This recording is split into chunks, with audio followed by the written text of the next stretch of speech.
Everyone, आज का topic है ऑस्टियोपोरोसिस। आप जानकर शॉक्ड हो जाएंगे कि इंडिया को वर्ल्ड का ऑस्टियोपोरोटिक कैपिटल कहा जाता है, क्योंकि यहाँ हर 8 में से 1 आदमी और हर 3 में से 1 औरत इंडिया में ऑस्टियोपोरोसिस से ग्रसित है। क्या होता है ऑस्टियोपोरोसिस का मतलब? ऑस्टियोपोरोसिस मतलब आपकी हड्डियों का इतना कमज़ोर और नाजुक हो जाना कि ज़रा से प्रेशर से हड्डी टूट जाती है, फ्रैक्चर हो जाता है। क्यों होता है? अब हमारा बोन एक लिविंग टिश्यू है जिसमें बोन सेल्स, नए नए बोन सेल्स बनते हैं और पुराने बोन सेल्स टूटते हैं। अगर एक ऐसा स्टेज आ जाए जहां बोन सेल्स टूट तो रहे हैं पर उस रेट पर नए बोन सेल्स बन नहीं रहे, वो ऑस्टियोपोरोसिस की शुरुआत है। इसके कोई खास सिम्टम्स नहीं होते। जब तक आपका कोई फ्रैक्चर नहीं है और आप डॉक्टर के पास नहीं जाते, आपको नहीं पता चलता कि आपको ऑस्टियोपोरोसिस है।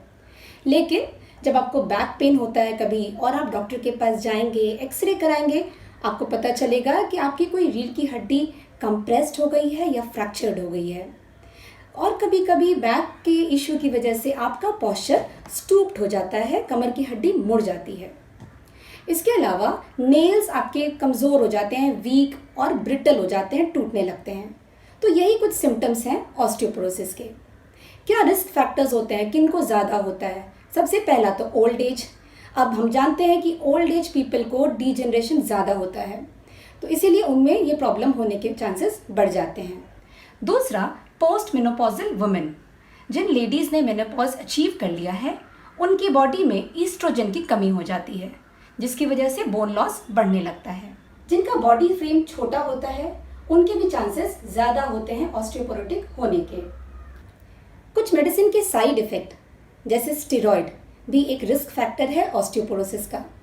अगर आपको थायराइड है, हाइपरथायराइड है, थायराइड ज़्यादा है बॉडी में, तो भी ऑस्टियोपोरोसिस होने के चांसेस बढ़ जाते हैं। इसके अलावा अगर आपकी डाइट कैल्शियम और विटामिन डी नहीं है आपकी डाइट में, तो भी ये चांसेस ज़्यादा होते हैं। अब इसका डायग्नोसिस कैसे होता है? जब आप डॉक्टर के पास जाते हैं तो आपका बोन डेंसिटी चेकअप होता है, जिसको हम डेक्सा कहते हैं।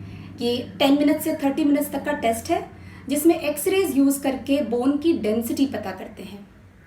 अब बात आती है ट्रीटमेंट की। सबसे पहला मेडिकल मैनेजमेंट में डॉक्टर आपको बाइफॉस्फोनेट्स देते हैं, जिससे आपका जो बोन लॉस हो रहा है वो थोड़ा कम हो जाता है, प्रिवेंट करते हैं उसको। दूसरा, हार्मोन रिप्लेसमेंट किया जाता है। तीसरा, जो सबसे इजी है कि अपने डाइट में कैल्शियम और विटामिन डी का इंटेक बढ़ाइए। वो कैसे कर सकते हैं? सिंपल डेयरी प्रोडक्ट्स जो होते हैं, मिल्क, चीज़, योगर्ट, इसके अलावा ग्रीन लीफी वेजिटेबल, फिश, इन सब में कैल्शियम की मात्रा ज़्यादा होती है, तो ये ज़्यादा कंज्यूम करें।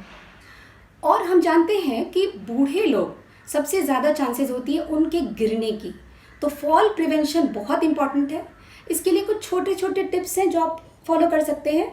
जैसे बाथरूम जो सबसे कॉमनेस्ट प्लेस होता है फॉल का, तो वहाँ हमें खास ख्याल रखना है।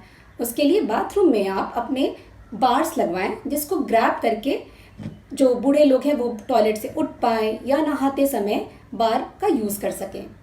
जब तक आपका बाथरूम यूज़ में नहीं है वो ड्राई रहे। लाइटिंग आपकी बहुत ब्राइट होनी चाहिए।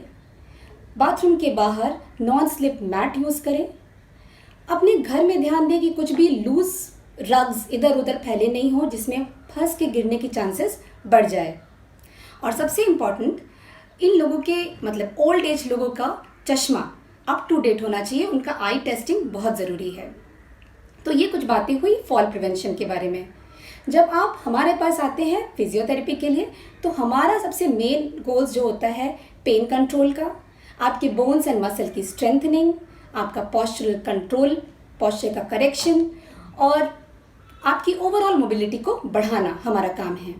तो उसके लिए हम आपको सिखाते हैं वेट बेयरिंग एक्सरसाइजेस, जो ऑस्टियोपोरोसिस में एकदम मस्ट है, बहुत इंपॉर्टेंट है। वेट बेयरिंग एक्सरसाइजेस जैसे कि सिंपल वॉकिंग या climbing stairs, leg press, squats, ये सब यूज़ कर सकते हैं। पोस्चर करेक्शन सिखाया जाएगा। स्ट्रेंथनिंग एक्सरसाइजेज में आपको रेजिस्टेंस बैंड या डंबल से कुछ सिंपल एक्सरसाइजेज बताई जाती हैं। बैलेंस ट्रेनिंग एक्सरसाइजेज बहुत इंपॉर्टेंट है, खासकर ओल्डर पॉपुलेशन के लिए, क्योंकि उन लोगों को बैलेंस के इश्यूज ज़्यादा होते हैं। तो ये हो गया हमारा फिजियोथेरेपी मैनेजमेंट। कुछ चीज़ें जो आपको अवॉइड करना चाहिए वो है हाई सॉल्ट डाइट, क्योंकि अगर आप सॉल्ट ज़्यादा लेते हैं तो बॉडी से कैल्शियम का लॉस होने लगता है और बोन्स के लिए नुकसानदेह हो सकता है। एक्सेस विटामिन ए खाने से भी बचें और कोई भी ट्विस्टिंग या टर्निंग एक्टिविटी या हाई इम्पैक्ट एक्टिविटी से आपको बचना है, क्योंकि आपको पता है कि ऑस्टियोपोरोसिस मतलब आपकी बोन्स एक हल्के से झटके पे भी फ्रैक्चर हो सकती है, तो जिसमें चोट ना लगे वैसी एक्टिविटीज आपको करना है। तो ये था इन ब्रीफ अबाउट ऑस्टियोपोरोसिस। अपना ख्याल रखिए। Take care. Good bye.